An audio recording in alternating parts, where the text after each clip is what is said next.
Le travail des forces de pression va vous être demandé assez régulièrement dès que vous serez face à une machine comprenant un piston. Le cas le plus simple est une transformation isochore, c'est-à-dire à volume constant. Considérons ici par exemple une boîte de volume fixé soumise à un chauffage permettant de doubler la température. La pression va également augmenter, mais le volume, lui, est constant, puisque la boîte ne se dilate pas.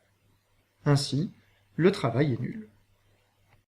Considérons maintenant le cas d'une transformation isobare. Ici, un chauffage permettant d'augmenter la température, et donc le volume, et le tout étant soumis à la pression P0. Dans le travail, la pression ressentie par le gaz est donc P0.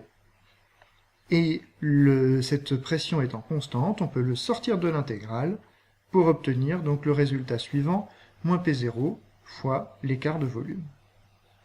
Un cas nettement plus rare que vous pourriez rencontrer est la transformation brutale. Elle se produira lorsque un récipient sous pression est percé ou le piston qui maintenait le gaz sous pression est libéré.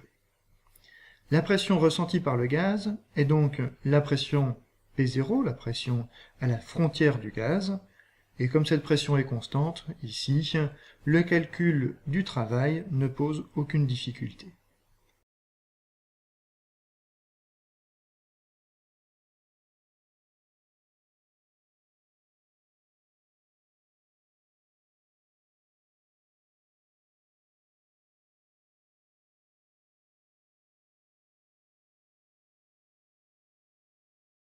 Le travail d'une transformation isotherme n'est pas forcément facile à calculer et à concevoir.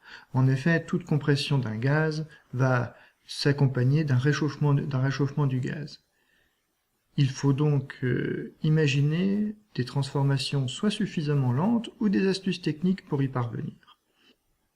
Le moteur de Stirling, inventé donc en 1816, fait partie des moteurs donc à combustion externe ayant un rendement assez impressionnant. Il existe même de nombreuses astuces de fabrication pour pouvoir en réaliser un à la maison.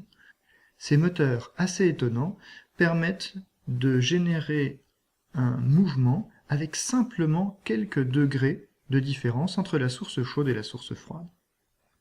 Au niveau de l'aspect technique de calcul, nous allons donc supposer qu'une compression, ici, est suffisamment lente pour que les échanges thermiques puissent se faire.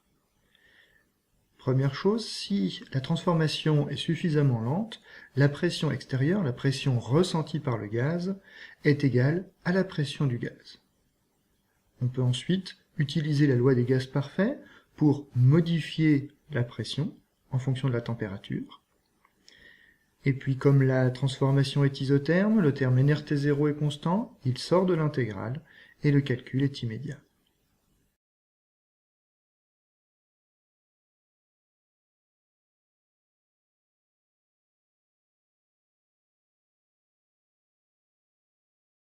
Le calcul du travail pour une transformation adiabatique réversible est assez fréquent. On la rencontre en effet dans les moteurs et les compresseurs. Ce sont les modèles utilisés en général.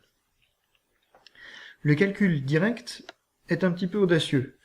Si l'on part de l'expression du travail, la transformation étant réversible, la pression extérieure est égale à la pression intérieure. Et puis l'utilisation des lois de Laplace pour transformer la pression aboutit à une intégrale qui n'est pas forcément des plus amusantes à calculer. Il vous reste plusieurs possibilités, soit vous vous armez de courage, soit vous faites autre chose. Sinon, tout simplement, il vous suffit d'appliquer le premier principe. La transformation étant adiabatique, le transfert thermique est nul. Il vous suffira simplement de déterminer la différence de température pour obtenir le travail. Pour conclure, voici un petit bilan des différentes possibilités pour calculer le travail.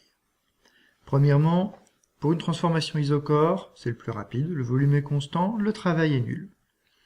Pour des transformations isobares ou brutales, soumises à une pression du coup constante, l'intégrale est immédiate.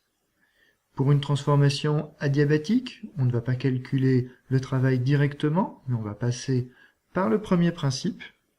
Et enfin, pour une transformation isotherme, on effectuera le calcul en plusieurs étapes, en changeant la pression et en utilisant le fait que la température est constante.